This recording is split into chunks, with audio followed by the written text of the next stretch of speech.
Assalamualaikum warahmatullahi wabarakatuh. Morning all of my student. Tetap semangat mengikuti pembelajaran online hari ini ya. Nah baiklah, hari ini Ibu akan menjelaskan materi tentang suhu dan kalor. Nah sebelumnya Ibu akan bertanya, mengapa air es itu terasa dingin sedangkan air yang telah direbus itu terasa panas? Untuk memahaminya, mari kita belajar materi tentang suhu. Suhu merupakan ukuran derajat panas atau dingin suatu benda.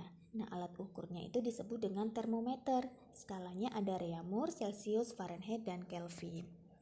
Lalu, bagaimana cara mengkonversi antara skala satu dengan skala yang lainnya? Coba lihat pada slide. Ada skala Reaumur berbanding Celcius berbanding Fahrenheit dengan skala 4:5:9. Nah, artinya nilai perbandingan yang dimiliki oleh Reaumur adalah 4, Celcius adalah 5, dan Fahrenheit adalah 9. Jika Fahrenheit diubah ke Reaumur dan Celcius, maka harus dikurang 32. Sedangkan jika sebaliknya, maka ditambah 32. Sehingga jika dirumuskan dapat dilihat pada slide berikut ini. Nah, untuk lebih memahami rumus tadi, maka kita coba untuk menyelesaikan soal yang telah Ibu berikan kemarin. Satuan pengukuran dengan termometer skala Celcius menunjukkan suhu 30 derajat Celcius. Berapakah suhu yang ditunjukkan oleh skala Fahrenheit dan Kelvin? Langkah awal yang perlu dilakukan adalah jangan lupa buat yang diketahui dan yang ditanya. 30 derajat Celcius sama dengan berapa Fahrenheit dan berapa Kelvin. Ingat skala perbandingan di awal tadi, Celcius adalah 5 sedangkan Fahrenheit adalah 9. Maka cara menjawabnya adalah 30 derajat Celcius sama dengan 9/5 dikali 30 derajat Celcius. Celcius ke Fahrenheit ditambah dengan 32. Hasilnya adalah 86 derajat Fahrenheit. Lalu berapa nilai 30 derajat Celcius jika diubah dalam skala Kelvin? Nah, sesuai dengan rumus yang di awal tadi, langsung saja ditambah dengan 273. Hasilnya adalah 303 Kelvin. Nah, dalam soal ini kebetulan skalanya sudah dalam bentuk Celcius, jadi tinggal langsung ditambahkan saja. Tetapi, jika dalam soal skalanya itu selain dari skala Celcius, misalkan Reaumur, 30 derajat Reaumur, maka Reaumur ini harus diubah dulu ke dalam bentuk Celcius, baru diubah ke skala Kelvin. It's easy kan? Baiklah, selanjutnya Ibu akan menjelaskan tentang pemuaian. Nah, pemuaian ini merupakan perubahan bentuk suatu benda, mulai dari panjang, luas, maupun volumenya. Kali ini Ibu hanya fokus menjelaskan tentang muai pada zat padat. Pemuaian pada zat padat yang terdiri dari muai panjang, muai luas, dan muai volume.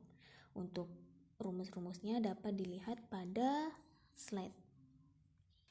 Pada tugas sebelumnya banyak yang mengalami miskonsepsi di mana banyak yang menggunakan rumus yang pertama. Seharusnya rumus yang digunakan adalah rumus yang kedua. Apa bedanya? Nah, rumus yang pertama ini digunakan jika yang ditanya adalah berapa perubahan panjang pada saat proses pemanasan.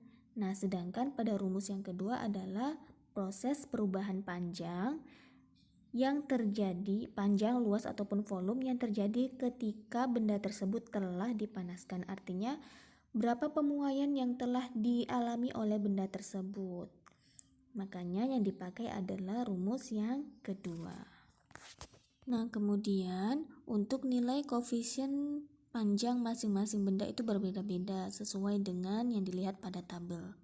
Oke, selanjutnya kita akan coba membahas tugas yang kemarin supaya lebih paham.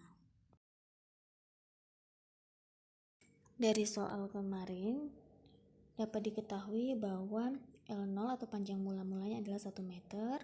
Perubahan suhunya dari 10 derajat Celcius ke 40 derajat Celcius sama dengan 30 derajat Celcius. Dan koefisien muai panjang kaca ada 8 kali 10 pangkat minus 6 per derajat Celcius.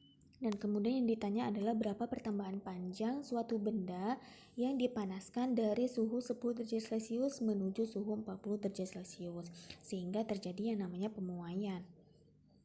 Oleh karena itu rumusnya menjadi delta L sama dengan L0 kali 1 ditambah alfa dikali delta T. Nah, nilai alfa ini dapat dilihat dari tabel. tabel koefisien muai panjang. Kemudian masukkan nilai-nilai selanjutnya ke dalam rumus tersebut. Dan akhirnya didapatkanlah nilai pertambahan panjang setelah mengalami pemuaian sebesar 1,00024 meter. Selanjutnya soal nomor 2. Cara penyelesaiannya itu sama dengan soal di nomor pertama tadi. Namun bedanya pada soal nomor pertama koefisien muai panjang disimbolkan dengan alfa, sedangkan pada soal nomor 2 koefisien muai luas yang disimbolkan dengan beta. Nah, pada tabel di materi tadi kan tidak ada nilai dari koefisien muai luas atau beta, yang ada hanya koefisien muai panjang atau alfa. Maka apa hubungannya beta dengan alfa? Beta itu sama dengan 2 kali alfa. Setelah didapatkan nilai dari beta tersebut, maka tinggal memasukkan nilai masing-masing yang diketahui ke dalam rumus. Kemudian soal terakhir adalah soal nomor 3 tentang muai volume. Nah, sama halnya dengan soal nomor 2 tadi, tetapi bedanya kalau muai luas tadi kan beta, sedangkan muai volume itu gamma. Beta itu sama dengan 2 kali alfa, sedangkan pada gamma ini nilainya adalah 3 kali alfa. Untuk caranya sama halnya dengan nomor 1 dan 2, tinggal memasukkan nilai masing-masing simbol pada rumus. Oke, sekian pembelajaran pada hari ini tentang suhu dan kalor. Terima kasih bagi yang sudah berusaha untuk memahami. Dan bagi yang masih bingung dan ingin bertanya, diperbolehkan untuk chat pribadi melalui WhatsApp. Keep fighting and healthy. Wassalamualaikum.